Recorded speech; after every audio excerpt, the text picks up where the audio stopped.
Welcome back to my YouTube channel. ഇന്ന് നമുക്കൊരു simple Onam makeup look നോക്കാട്ടോ. കുറച്ച് നേരത്തെയാണ്, എന്താ വെച്ചാൽ ഞാൻ ഇപ്പോഴേ പുറപ്പെട്ടാലേ ഓണം ആകുമ്പോഴത്തേക്കും നിങ്ങളുടെ അടുത്തേക്ക് എത്തുള്ളൂ.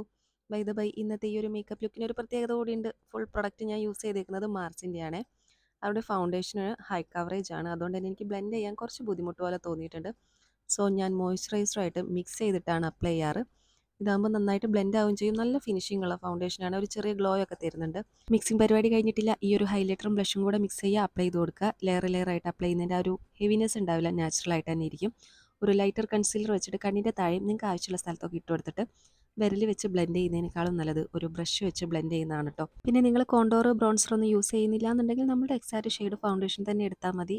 ദെൻ ഇതേ കൺസീലർ തന്നെ ഞാൻ ഐലിഡ്സിലൊന്ന് ഇട്ട് കൊടുക്കുന്നുണ്ട്. ഇതാവുമ്പോൾ നമ്മൾ ഐ ഷാഡോ ഇടുമ്പോൾ അതിൻ്റെ പിഗ്മെൻറ്റേഷൻ നന്നായിട്ട് കിട്ടും.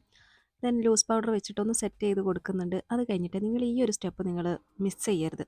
ബേസ് മേക്കപ്പ് കഴിഞ്ഞ ഉടനെ നമ്മുടെ ഐബ്രോസ് ഫില്ല് ചെയ്യുന്നതിന് മുന്നേ അതൊന്ന് തുടച്ചു കൊടുത്തിട്ട് ഫില്ല് ചെയ്ത് കൊടുക്കുക. ഇന്നൊരു പിങ്ക് മയം ആയിക്കോട്ടെ എന്ന് വിചാരിച്ചിട്ട് ഞാൻ പിങ്ക് ഐ ഷാഡോ ആണ് ഇട്ട് കൊടുക്കുന്നത്. ഇതിൽ തന്നെ ഹൈലൈറ്ററും ഉണ്ട്. ഐ ഷാഡോ നന്നായിട്ട് ഇട്ട് കൊടുത്തതിന് ശേഷം ഞാൻ ആ ഹൈലൈറ്റർ ഷെയ്ഡില്ലേ, അത് നമ്മളുടെ ഇന്നർ കോർണറിലായിട്ട് ചെറുതായിട്ടൊന്ന് അപ്ലൈ ചെയ്ത് കൊടുക്കാറുണ്ട്. അങ്ങനെ ചെയ്യുമ്പോൾ കണ്ണ് നല്ല വിടർന്നിരിക്കുന്നതായിട്ടും ഒരു പ്രത്യേക ഭംഗി എനിക്ക് കണ്ണിന് തോന്നാറുണ്ട്. ദെൻ മസ്കാര എനിക്ക് അത്ര ഇഷ്ടപ്പെട്ടിട്ടില്ല. ഫ്രാഗ്രൻസ് ഉള്ളത് കൊണ്ടാണോ എന്നറിയില്ല, എനിക്ക് മൈഗ്രെയിൻ ട്രിഗർ ആവാറുണ്ട്. എനിവേ നമുക്ക് സെയിം ബ്രാൻഡ് തന്നെ വേണമല്ലോ, അതുകൊണ്ട് അതൊന്ന് അപ്ലൈ ചെയ്ത് കൊടുത്തു. അതിനുശേഷമാണ് ഞാൻ ഐലൈനർ എഴുതി കൊടുക്കാറ്. അങ്ങനെ ചെയ്യുമ്പോൾ കണ്ണ് നന്നായിട്ട് ഡിഫൈൻ ചെയ്യാൻ, നല്ല ഷേപ്പിൽ വരയ്ക്കാൻ എനിക്ക് പറ്റാറുണ്ട് കേട്ടോ. ഐ ഷാഡോ പിങ്ക് ആയതുകൊണ്ട് തന്നെ ഒരു പിങ്ക് ലിക്വിഡ് ലിപ്സ്റ്റിക്കാണ് അപ്ലൈ ചെയ്ത് കൊടുത്തത്. മേക്കപ്പ് മെൽറ്റായി പോവാതെ അവിടെ തന്നെ ഇരിക്കാനും ലോങ് ലാസ്റ്റിംഗ് ചെയ്യാനും ഒരു സെറ്റിംഗ് സ്പ്രേ നിർബന്ധമാണ്. അതുകൊണ്ട് അത് അപ്ലൈ ചെയ്തു ഡ്രൈ ആയി ടിഷ്യൂ വെച്ചിട്ടൊന്ന് വൈപ്പ് ചെയ്തപ്പോൾ ട്രാൻസ്ഫർ പ്രൂഫ് ആയിട്ടുണ്ട് കേട്ടോ. അത് കഴിഞ്ഞിട്ട് നിങ്ങൾ വിചാരിക്കും മേക്കപ്പ് കഴിഞ്ഞു എന്ന്. കഴിഞ്ഞില്ല, ഇനി ഒരു സ്റ്റെപ്പും കൂടെ ഉണ്ട്. ഈ ഒരു പ്രൊഡക്റ്റ് ഉണ്ടല്ലോ, മാർസിൻ്റെ എല്ലാ പ്രൊഡക്റ്റിലും എനിക്ക് ഏറ്റവും ഇഷ്ടപ്പെട്ടതാണ് ഇല്ലുമിനാറ്റി ബേസ്. നിങ്ങൾക്ക് ഇത് പ്രൈമറായിട്ടൊക്കെ യൂസ് ചെയ്യാം കേട്ടോ. നല്ലൊരു ഗ്ലോ ആണ് സ്കിന്നിന് മൊത്തമായിട്ട് തരിക. ഫോണിൻ്റെ ക്യാമറയിൽ ഇത് അത്രത്തോളം വിസിബിൾ അല്ല, നേരിട്ട് കാണുമ്പോൾ ഒരു പ്രത്യേക ഭംഗിയുണ്ട്. ഇത് നമ്മൾ വെയിലത്തൊക്കെ നിൽക്കുമ്പോൾ ഇങ്ങനെ തിളങ്ങും നമ്മുടെ സ്കിന്ന്. ബ്ലഷും ഹൈലൈറ്ററും ഒക്കെ കൂടെ വാങ്ങാൻ ഇഷ്ടമില്ലാത്തവരാണെങ്കിൽ ഈ ഒരൊറ്റ പ്രൊഡക്റ്റ് മതി, അടിപൊളിയാണ്. ഇത് തന്നെ ഞാൻ ഐബ്രോസിൻ്റെ താഴെ ഒന്ന് അപ്ലൈ ചെയ്ത് കൊടുക്കുന്നുണ്ട്. ഞാനിത് പിശിക്കിയാണ് യൂസ് ചെയ്യാറ്. തീർന്നു പോയാൽ വാങ്ങിക്കാൻ ഓപ്ഷൻ ഇല്ലല്ലോ. അങ്ങനെ നമ്മളുടെ ഫുൾ ഫേസ് മേക്കപ്പ് കഴിഞ്ഞിട്ടുണ്ട്. ഞാനിനി സാരിയൊക്കെ എടുത്തിട്ട് മുടി കെട്ടിയിട്ട് വരാം. ഇതാണ് ഇന്നത്തെ എൻ്റെ ഔട്ട്ഫിറ്റ്. ബ്ലൗസ് റെഡിമെയ്ഡ് ആണ് കേട്ടോ, ശോഭികയിൽ നിന്ന് വാങ്ങിച്ചതാണ്. അണ്ടർ 300 400 എങ്ങാണ്ടാണ് ബ്ലൗസ് വാങ്ങിയിട്ട് നേരെ അമ്മയുടെ അടുത്ത് പോയി ഒരു സാരി ഇസ്കിക്കൊണ്ട് വന്നു. കാണുമ്പോൾ പ്ലെയിൻ സാരി ആയിട്ട് തോന്നിയെങ്കിലും അതിൽ ചെറിയ ഒരു ഹൊറിസോണ്ടൽ ലൈൻസ് ഉള്ള സാരിയാണ് കേട്ടോ.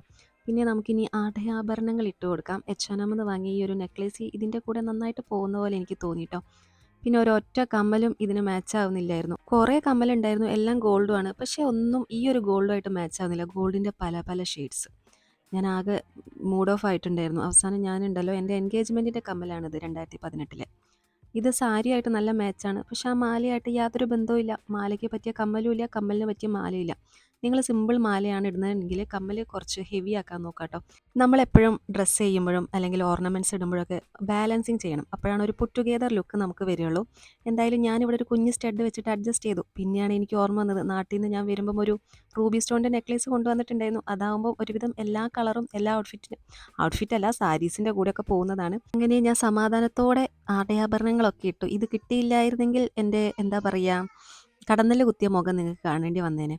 അങ്ങനെ കമ്മലിട്ട് കൊടുത്തു. ഇനി നമുക്കൊരു പൊട്ട് വേണ്ടേ. നാട്ടിൽ നിന്ന് വരുമ്പോൾ ഞാൻ പൊട്ടടക്കം കൊണ്ടുവന്നതാണ്. നാട്ടിൽ 10 രൂപയാണെങ്കിൽ ഇവിടെ 10 റിങ്കറ്റാണ് പൊട്ട്. പക്ഷേ വാവയെല്ലാം എടുത്ത് കളിച്ചു. സോ ഐലൈനർ യൂസ് ചെയ്തിട്ട് ഒരു കുഞ്ഞു വട്ടപ്പൊട്ടും കൂടെ തൊട്ടു. പിന്നെ ട്രഡീഷണൽ ലുക്സിൻ്റെ കൂടെ മാത്രമേ ഞാൻ സിന്ദൂരം തൊടാറുള്ളേ.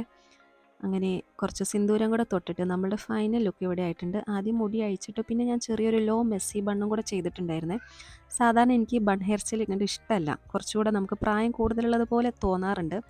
എന്തായാലും ഇന്നത്തെ ലുക്ക് വലിയ തരക്കേടില്ലാന്ന് തോന്നുന്നു. നിങ്ങൾക്ക് ഇഷ്ടപ്പെട്ടെങ്കിൽ ലൈക്ക് ചെയ്യുക, ഷെയർ ചെയ്യുക, കമൻറ്റ് ചെയ്യുക, പിന്നെ സബ്സ്ക്രൈബ് ചെയ്യുക. ദെൻ വീഡിയോ കണ്ട എല്ലാവർക്കും അഡ്വാൻസ് ആയിട്ട് ഓണം ആശംസകൾ. Tata bye.